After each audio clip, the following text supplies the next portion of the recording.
Hey guys, Paul here. So a question that I commonly get on this channel is how do I get my nostalgia, super casual, kind of former Yu-Gi-Oh player friend back into Yu-Gi-Oh today? How do I get a Yu-Gi boomer, so to speak, to, play and appreciate modern Yu-Gi-Oh without just getting overwhelmed? And it's certainly a valid question because it happens to a lot of people, right? Like, people want to get back into Yu-Gi-Oh! And they find it a little bit intimidating. The cards do too much, the turns and the combos are too long, it's just way too confusing to keep up with.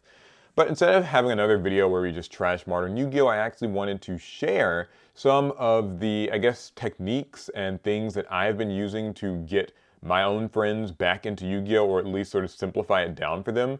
And I think maybe it'll be helpful. Obviously, there's not, a sort of one-size-fits-all super easy trick that like makes everybody love Yu-Gi-Oh! All of a sudden, because it can be a lot. But I found that drawing a few analogies, so to speak, and also starting them off with certain different types of decks, or just trying to rewire their thinking a little bit about Yu-Gi-Oh! Can help a lot. So the first thing, like first and foremost, is that a lot of people don't recognize the modern cards today, right? They might be used to certain older staple cards like, your Heavy Storm and your Mystical Space Typhoon, your Pot of Greed, Graceful Charity, Change of Heart, your Mirror Force Torrential Tribute, Exiled Force, Breaker the Magical Warrior, DD Warrior Lady. These just might be cards that they think of. And so I have oftentimes found that these are the points where people are like, I don't know what Triple Tactics Talent does. I don't know what Ash Blossom does. And I don't know what Dark Ruler No More does. And so I don't want to learn about those cards. So what I've been doing, first and foremost, has been to sort of draw comparisons between new cards and old cards. And that's helped a lot because it actually helps people sort of see the things that they liked about Yu-Gi-Oh! Still are present today. An example would be Evenly Matched. Evenly Matched is a card that I oftentimes will compare to Mirror Force or Torrential Tribute, because functionally it's kind of doing the same thing, right? It's punishing your opponent for overextending by pulling away a lot of their resources in one fell swoop. And it's also still a trap card, though a slightly more versatile one. It does have its ups and downs and stuff, but you can sort of say Evenly Matched is the Torrential Tribute or Mirror Force of Yu-Gi-Oh! Today. And that can actually apply to a lot of different cards as well. I actually will sort of say that if you're used to playing something like Effect Veiler, like if you kind of came from that era, then Infinite Impermanence gets to sort of be that card for you. Or maybe something like Forbidden Droplets is comparable to a Forbidden Lance of the past, for instance, right? Or even maybe like Imperm equals Book of Moon. They're not one-to-ones, obviously the cards are different, but I think that if you can show people that, hey, this kind of serves a similar role today, and here's sort of what it would have been like before, that can certainly help people sort of begin to wrap their brains around like what's going on. A second thing too is that there are a lot of cards that are nearly like identical to sort of retro counterparts. So for instance, if people remember Pot of Greed, they'll actually probably accolade pretty quickly to something like Pot of Extravagance or Pot of Desires. They are basically the same thing, right? They are these draw two cards, but they're a little bit more balanced in that you have to like pay a pretty steep cost. Not everybody, 100% gets on board with banishing 10 cards off the top of their deck for Desires, but still the comparison is there and it's a really easy one to make. I also like using cards like Lightning Storm as really good examples because it's effectively Raigeki and Harpy's Feather Duster in one card. It even helps that Feather Duster is technically still legal now, so there's that. But yeah, finding cards and sort of telling them, hey, this is what you remember, just with a little bit of a new coat of paint, goes like it just works wonders. I've got notes here, that's why I keep like looking away. Now the next thing I think is this big rewiring of how people view what Yu-Gi-Oh ought to be. So a lot of people will say like Yu-Gi-Oh used to be this back and forth game, and duels would last like 10 turns or more, and it was just like it was back and forth, and like you could always make a comeback, and turns didn't last so long, and this and that. And it was very interactive and full of decision making. The thing is that Yu-Gi-Oh! Today actually is still interactive and is still filled with decision making. It just takes on a bit of a different look and feel. So something that I have sort of, the metaphor, analogy, I don't know what the word is, that I've been telling people is that Yu-Gi-Oh! Actually still has the same amount of decision making and interactivity today that it always has had. It's just condensed into fewer turns. And obviously that's going to turn some people off. It's not going to be for everybody that, you sit and just like expect a duel to maybe be over within 2 or 3 turns. But remember that in Yu-Gi-Oh! There are things like hand traps and there are things like board breakers and stuff, which I'm going to get into a little bit more in a second. but there are even decks that operate kind of on the opponent's turn. I think of like the Rescue Ace Impulse and some of the other cards that they have, or maybe TR Elements, that comes to mind, Floowandereeze, certain decks that can like play in the opponent's turn, Bystials. Because a lot of decks can play in the opponent's turn, it actually becomes sort of the expectation that you will be interacting with your opponent on their turn as well as on your turn. And that means, yes, there's more moving parts and there's more to think about, but it does mean that even in the span of just me going first and kind of comboing off and you choosing where to hand trap me and stuff like that, and then me rerouting from there, and then you taking your turn and trying to break my board, and it all getting decided just within those 2 turns, it's still a lot more decisions happening just like within 1 turn, but it's like the same amount of decisions, if that makes any sense. So that's one of the things that I like to tell people, is that like Yu-Gi-Oh is just a little bit more high octane, but it's still the same like back and forth process happening.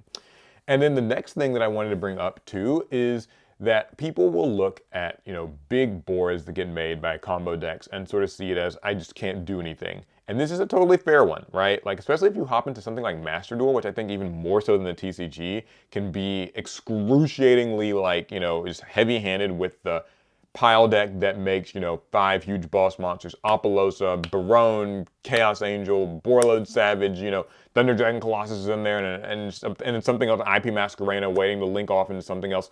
It can be super duper overwhelming.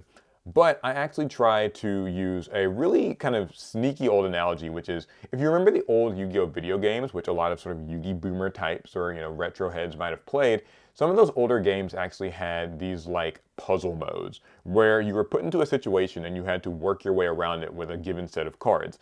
It might have been that you were sort of locked out by Horus, the Black Flame Dragon, level 6 or level 8, and Jinzo, and like you had to find a way around this board with like the cards that you were given. I actually tried to describe modern Yu-Gi-Oh board breaking as sort of a puzzle, right? So if my opponent has, Baron de Fleur on the field and they've also got like Bystial Dissipator, then it might seem like, oh, okay, they can just stop everything I do and it's impossible and I should just give up now. But the truth is that that's not exactly the case, right? So Bystial Dissipator can stop monster effects only, whereas Baron de Fleur can negate anything, but can only do it once.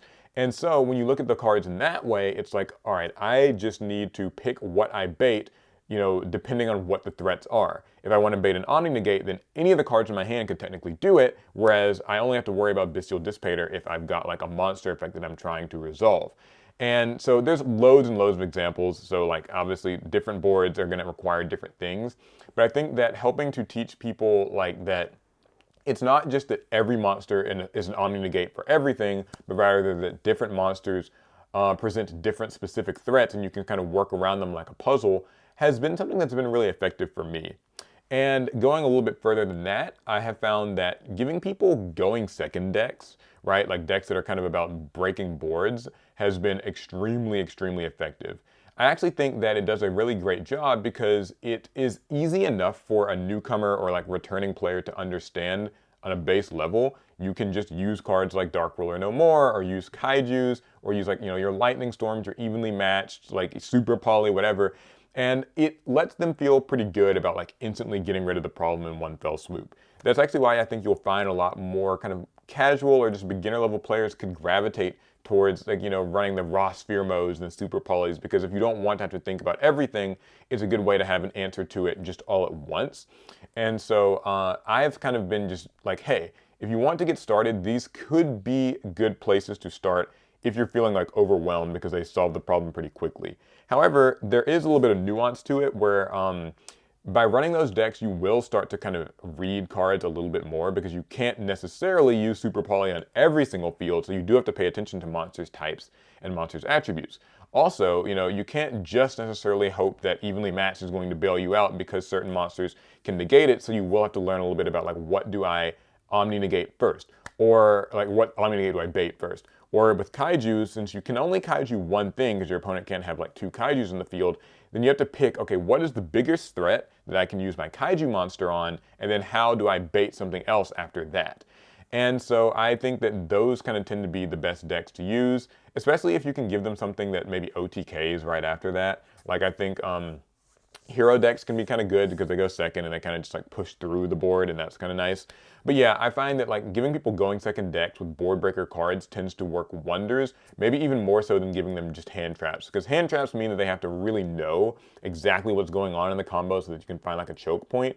Whereas, you know, a Dark Ruler No More is just a simple like blanket, okay, everything's done, or a Lightning Storm, or that sort of type of card. So those are some of the things that I have used. Some of those, I don't know if I'd call these methods, I don't know what you would call them, but basically it's kind of where I start for people. Just to sort of recap that, it's basically drawing comparisons from like old cards to new cards, rewiring their thinking where they view Yu-Gi-Oh! As an interactive game that's also a bit more of a puzzle now. Even though it's high octane, there are still interaction points, and you still have to kind of like pick and choose what you do with your opponent and how you kind of navigate your way around their board, and giving them decks that make that process pretty easy, at least at the start. So yeah, that's pretty much it. I would love to hear what you guys think about this. Have you sort of had an old school player that you are responsible for, you know, you're taking the responsibility on, I guess, let's say, of, you know, bringing them back into Yu-Gi-Oh! And helping them to understand everything and maybe not feel too overwhelmed? I'd love if you would leave your advice and experiences down below in the comments, because yeah, we can sit here and say Yu-Gi-Oh! Sucks, but maybe it's a little bit better to have solutions rather than just complaints. All right, this is going to be it. I'll see you guys in the next one. Faster.